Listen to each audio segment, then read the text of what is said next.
Do you ever wonder why other people are doing so great with Facebook ads, but yours just can't seem to make it?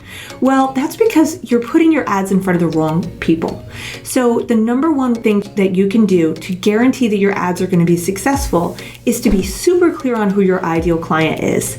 That way, you know who to put your ads in front of, what to say to them, and how to connect with them and make them lifetime buyers. You can only do this if you're super clear on who your ideal client is. And I know as entrepreneurs, sometimes we have so many things to do that we just don't get that work done in our own business. Funny how we can help everybody else though, isn't it? So go ahead and join me on this live workshop where we're going to work together as a team and we're going to finally get super clear on who your ideal client is.